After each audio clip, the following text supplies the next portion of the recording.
ఏదైతే వైఎస్ఆర్ కాంగ్రెస్ పార్టీ రాష్ట్ర పార్టీ పిలుపు మేరకు వైఎస్ జగన్మోహన్ రెడ్డి గారి యొక్క ఆదేశాల మేరకు జూన్ 4వ తారీఖు నాడు వెన్నుపోటు దినంగా ప్రకటించడం జరిగింది.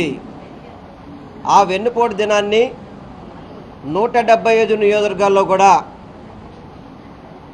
ఒక ప్రజలతో మమేకమవుతూ ఒక ర్యాలీ కార్యక్రమం చేపట్టి స్థానికంగా ఉన్న ఆర్డీఓ ఆఫీస్ కావచ్చు, ఎంఆర్ఓ ఆఫీసులో కావచ్చు, రాష్ట్ర ప్రజలకి కూటమి ప్రభుత్వం ఏదైతే హామీలు ఇచ్చిందో అమలు చేయని హామీలన్నిటి కూడా అమలు చేయాలి అని చెప్పని ఒత్తిడి చేసే విధంగా, ఈ రాష్ట్ర ప్రజలకి మేలు చేసే విధంగా కూటమి ప్రభుత్వం చేసే మోసపు హామీలని ప్రజలకి తెలియజేసే విధంగా ఈ కార్యక్రమాన్ని ఘనంగా నిర్వహించాలని చెప్పని రాష్ట్ర పార్టీ పిలుపు మేరకు పశ్చిమ నియోజకవర్గంలో కూడా ఈ కార్యక్రమాన్ని విజయవంతం చేయాలని చెప్పని ఈరోజు అందుబాటులో ఉన్న నాయకులతో ఏదైతే 4వ తారీఖు నాడు జరిగే కార్యక్రమం పోస్టర్ రిలీజ్ని ఈరోజు చేయడం జరిగింది.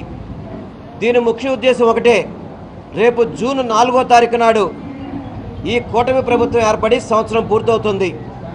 ఈ సంవత్సర కాలంలో ఒక పెన్షన్ తప్ప ప్రతి ఒక్కరిని కూడా మోసం చేసిన వ్యక్తి చంద్రబాబు నాయుడు కూటమి ప్రభుత్వం. ముఖ్యంగా చెప్పాలంటే గత 5 సంవత్సరాలు జగన్మోహన్ రెడ్డి గారి నాయకత్వంలో ఏదైతే కరోనా కష్టకాలంలో కూడా ప్రపంచవ్యాప్తంగా కూడా కరోనా కష్టకాలంలో 2 ఏళ్ళు ఇబ్బందులు ఉన్నా కానీ ఇచ్చిన హామీలన్నీ అమలు చేసిన ముఖ్యమంత్రి భారతదేశంలో ఆంధ్ర రాష్ట్ర ముఖ్యమంత్రిగా, ఏకైక ముఖ్యమంత్రిగా జగన్మోహన్ రెడ్డి గారు నిలిచిపోతారు. ఎందుకంటే ఈ సంవత్సర కాలంలో అమ్మఒడి ఇవ్వాలి, అమ్మఒడి ఇవ్వలేదు. రైతు భరోసా ఇవ్వాలి, రైతు భరోసా ఇవ్వలేదు. చేయూత ఇవ్వాలి, చేయూత ఇవ్వలేదు. ఫీజు రింబర్స్మెంట్ ఇవ్వాలి, ఫీజు రింబర్స్మెంట్ ఇచ్చిన పరిస్థితి లేదు. ఆరోగ్యశ్రీని క్లోజ్ చేశారు. పిల్లలకి కనీసం సరైన భోజనం పెట్టే పరిస్థితి లేదు. ప్రతి ఒక్క పథకాన్ని ఆపేసి మేమేదో బాగా చేసేస్తున్నామని చెప్పిన వాళ్ళకున్న మీడియా ద్వారా చెప్పుకోవడం తప్ప 1,50,000 కోట్లు అప్పు చేసి సంవత్సరానికి ఏ ఒక్క పథకం కూడా ఇవ్వకుండా 1,50,000 కోట్లు అప్పు చేసిన గన్నుడు చంద్రబాబు నాయుడు అని చెప్పని మీ అందరికీ కూడా తెలియపరచుకుంటున్నాం.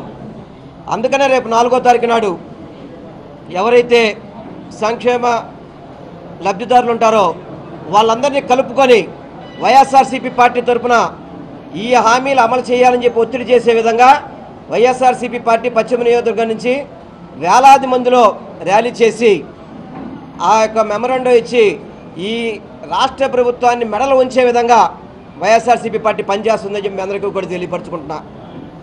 ఎందుకంటే చెప్పడానికి మాత్రం నీకు 15,000 నీకు 18,000 అని చెప్పని, మీకు 20,000 అని చెప్పని ఎన్నికల ముందు తప్పుడు వాగ్దానాలతో ఎన్నో వాగ్దానాలు, జగన్మోహన్ రెడ్డి గారు 1 ఇస్తే నేను 2 ఇస్తాను, జగన్మోహన్ రెడ్డి గారు 2 ఇస్తే నేను 3 ఇస్తానని చెప్పని ప్రజలను నమ్మపలికి ఈ ప్రజల్ని మోసం చేసిన కూటమి ప్రభుత్వానికి పతనం ప్రారంభమైందని చెప్పని మీ అందరూ కూడా తెలియపరచుకుంటున్నాను. కరెంటు బిల్లులు బాదుడే బాదుడు, పెట్రోల్ ఛార్జీలు బాదుడే బాదుడు, డీజిల్ ఛార్జీలు బాదుడే బాదుడు, నిత్యావసర వస్తువులు బాదుడే బాదుడు. ఇదివరకు ఈ బాదుడే బాదుడు అని చెప్పని చంద్రబాబు నాయుడు గారు కార్యక్రమాన్ని చేపట్టి ప్రజలను మోసం చేసి ముఖ్యమంత్రిగా ఎన్నికయ్యాడు. చంద్రబాబు నాయుడు ముఖ్యమంత్రి అయ్యాడు, అదేవిధంగా పవన్ కళ్యాణ్ గారు డిప్యూటీ సీఎం అయ్యారు, లోకేష్ గారు మంత్రి అయ్యారు. కానీ ఈ రాష్ట్రంలో ప్రజలు మాత్రం ఈరోజు చాలా ఇబ్బంది పడే పరిస్థితి. వ్యాపారస్తుల మీద దాడులు కావచ్చు, అదేవిధంగా ముఖ్యంగా చెప్పాలంటే ఈ రాష్ట్రంలో రాక్షస పాలన నడుస్తుంది. కేవలం రెడ్ బుక్ రాజ్యాంగం అని చెప్పని వైఎస్ఆర్సీపీ నాయకులను కావచ్చు ప్రశ్నించే ప్రతి గొంతును నొక్కే విధంగా ఈ రాష్ట్ర ప్రభుత్వం కుటిల ప్రయత్నాలు చేస్తుంది. కొన్ని వేల మందిని వైఎస్ఆర్సీపీ పార్టీ నాయకుల్ని జైల్లో వేసి సునకానందం పొందుతుంది తప్ప రానున్న రోజుల్లో ఇంతకింత మూల్యం చెల్లించుకోక తప్పదు అని చెప్పని నేను ఈ కూటమి ప్రభుత్వాన్ని హెచ్చరిస్తూ ఈ కార్యక్రమం రేపు 4వ తారీఖు జరిగే కార్యక్రమం ఏదైతే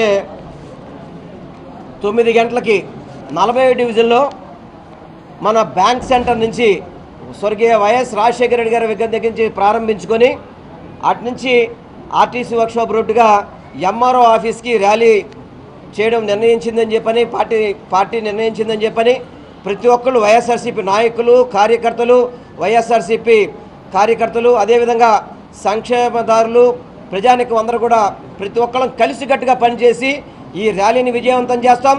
మెమరాండం సమర్పిస్తాం. తప్పకుండా కూటమి ప్రభుత్వానికి మేము వాళ్ళ మెడలు వంచి ఈ సంక్షేమ పథకాలు అమలు చేసే వరకు ఈ పోరాటం చేస్తామని చెప్పని మీ అందరికీ కూడా నేను తెలియపరచుకుంటున్నాను.